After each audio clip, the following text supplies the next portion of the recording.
भिवंडी सबजेलमधून फरार आरोपी 1 महिन्यानंतर कोल्हापुरातून अटक. भिवंडी शहरातील सबजेलमधून पळून गेलेल्या लूट आणि चेन स्नॅचिंग प्रकरणातील शातीर आरोपीला अखेर 1 महिन्यानंतर अटक करण्यात आली आहे. 16 फेब्रुवारी रोजी घडलेल्या या घटनेने शहरात खळबळ उडाली होती. अटक करण्यात आलेल्या आरोपीचे नाव रवींद्र धनाजी भोसले, वय अंदाजे 24 असून तो भिवंडीतील विविध पोलीस ठाण्यात लूट, जबरी चोरी आणि चेन स्नॅचिंग सारख्या गुन्ह्यांमध्ये 2 वर्षांपासून वॉन्टेड होता. भिवंडी क्राईम ब्रांचने त्याला 8 फेब्रुवारीला अटक केली आणि तो 16 फेब्रुवारीला भिवंडी सबजेलच्या लोखंडी खिडकी सळी तोडून फरार झाला होता.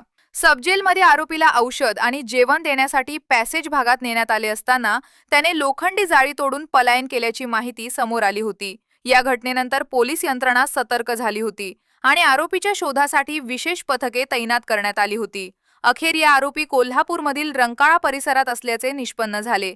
त्यानंतर पोलिसांनी कोल्हापूर एलसीबीच्या मदतीने आरोपीला अटक केली आहे. शांतीनगर पोलीस ठाण्याच्या पथकाने कोल्हापूर येथे जाऊन आरोपीला ताब्यात घेतले असून त्याला भिवंडीत आणण्यात आले आहे. आज त्याला न्यायालयात हजर करण्यात आले व न्यायालयाने आरोपीला न्यायालयीन कोठडी सुनावली आहे. त्या संपूर्ण घटनेचा तपास शांतीनगर पोलीस करत आहे. रवींद्र भोसले नावाचा एक चोरी, घरफोडी, जबरी चोरी करणारा रेकॉर्डवरील गुन्हेगार 1 महिन्यापूर्वी सबजेलमधून पळाला होता.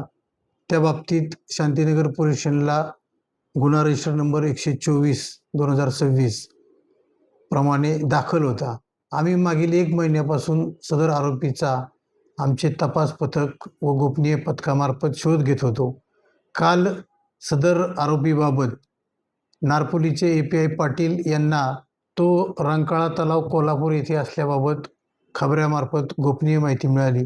आम्ही तात्काळ कोल्हापूरच्या स्थानिक गुन्हे शाखेसोबत संपर्क करून ती माहिती त्यांना दिली. त्यांनी त्या ठिकाणी जाऊन तात्काळ त्याला ताब्यात घेतले होते. त्याप्रमाणे शांतीनगर पोलीस स्टेशनचे API चोपडे आणि टीम तात्काळ कोल्हापूरला रवाना करून आम्ही त्यांना काल संध्याकाळी पोलीस स्टेशनला आणलेलं आहे. आज या आरोपीला स्थानिक कोर्टामध्ये हजर करत आहोत.